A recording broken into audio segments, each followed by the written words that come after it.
Welcome to WagerTalk TV. I am Kelly Stewart, joined today by Hakeem Profit. Yes, that is his real last name, Ski Profit on Twitter. Make sure you guys are giving him a follow. We are talking the NBA. More specifically, we're going to break down what makes Hakeem a successful NBA bettor. So, Ski, that is my first question.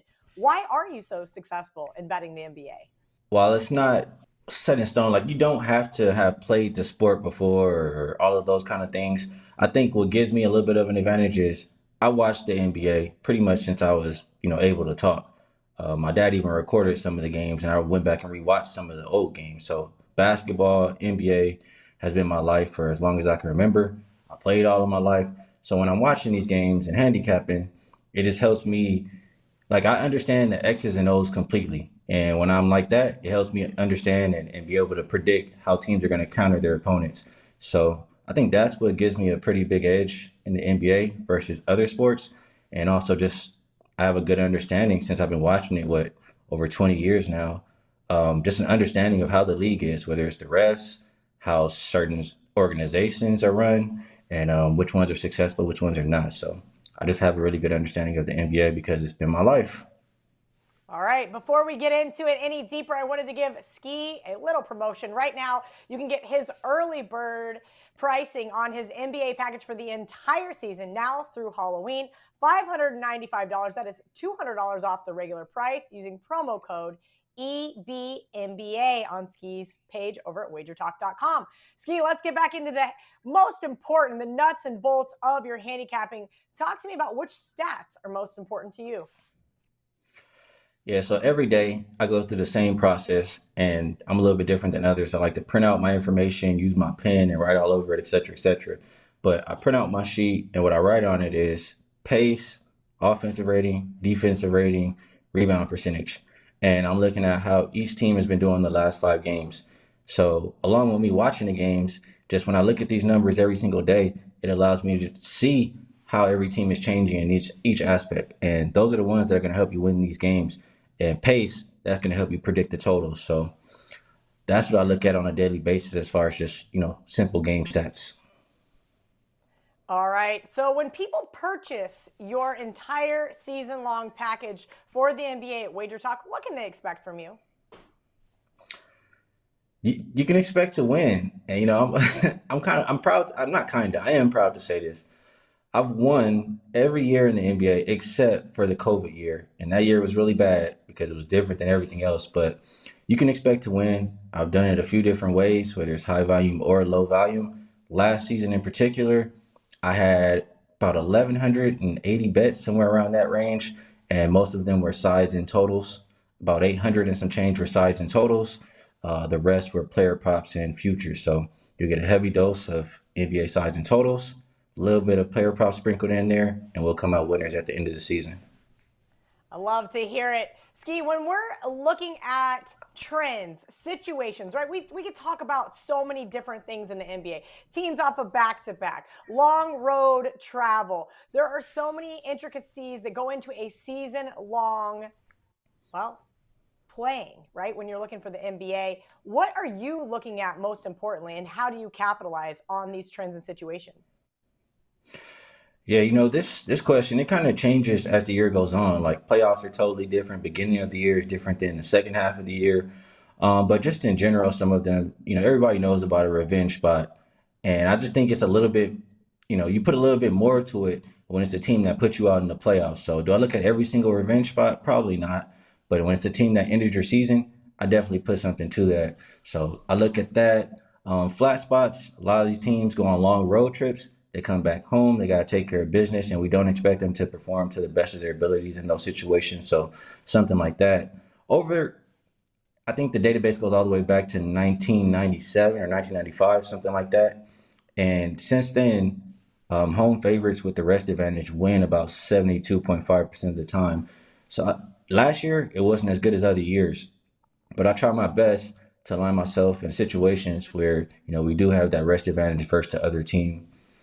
I'm going to mention a couple other specific ones. I said it changes as the season goes or different parts of the season. One I like to look at in the second half of the season specifically is when you have two elite teams And when I'm saying elite teams, I mean like, they're winning more than 60% of their games.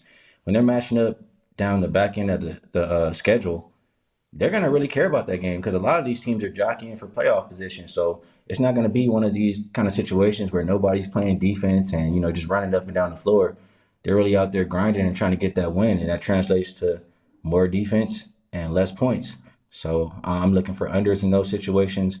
And last one I'll mention, just one that comes to mind, when you have a double digit favorite that's coming off an overtime win, most likely they're one of those elite teams. And I'm just, I'm usually not sure how much effort they're going to put in the defensive end. So I like to target overs in those situations as well. So it's a lot of different ones. I can't give you guys all of them, but I have a long list that I've been tracking probably like the last 5 years in my database, and I'll be taking advantage. Ski, when someone buys your package at wagertalk.com, and actually I get customers that text me this all the time, are they a low or are they a high volume bettor? And I think it does matter to certain customers based on that because some people have different bankrolls, some people have different expectations. So are you a high or a low volume bettor when it comes to the NBA? Personally, I've done it both ways. I've had a winning season where I've bet 1 to 3 plays per day, and I've done it where I've had up to 20 plays in a day, and I've profited both ways. So and honestly, I kind of did that just because some people told me that I like to be challenged. People told me that you can't win when you're betting that many plays, so I like to be challenged, and I was happy to see that I could. So I've come to the conclusion, and we can, shout out VR for this one. When there's an edge, you bet it. So I can't say for sure that I'll be high or low volume. I'll probably be a mix of both. But one thing that's guaranteed is I'm going to do my homework every single day. And as many edges as I find on there, I will bet them. If you are a lower volume player, I will rate my plays accordingly as far as which ones I like the most and, which ones are a little bit of a lower play. So you can bet the ones that are only maybe like 4% or 3% or higher. If you look on my page, I had a really good run with 3% plays or higher. So um, I do it both ways. My page, or if you purchase my plays, it can be for both styles of betting. That's awesome to hear. I like to cherry pick. Personally, I like those 4 and 5% plays the best as a low volume kind of girl. But let's talk about those wagers that we are placing. In today's NBA, there's something that's really important to consider before placing a wager. What is it? Yeah, and it kind of goes with some of the other things that we were talking about. And sadly, like I said, I followed the NBA for years, over 20 years, over 25 years, all my life. And sadly, nowadays, it's just a lot of players do not care. Maybe it's just because they're making so much money, the games don't seem as significant, or they just don't love the game that much. So when you're placing these wagers, the number one thing you have to find is who's actually motivated, who actually cares. Because you don't want to be putting your money on a team who doesn't care, and by the time tip off goes, everybody's sitting that night, or they're out there and they're sleepwalking through the game. There's 82 games in a season. They're even adding in, in season tournaments, et cetera, et cetera. They're not going to care about all 82. So figure out which team is motivated for which spot, and you'll have a lot of success. I love it. He is Hakeem Profit at Ski Profit on Twitter. Again, you guys can get Ski's entire NBA season now through Halloween. That is October 31st over at wagertalk.com.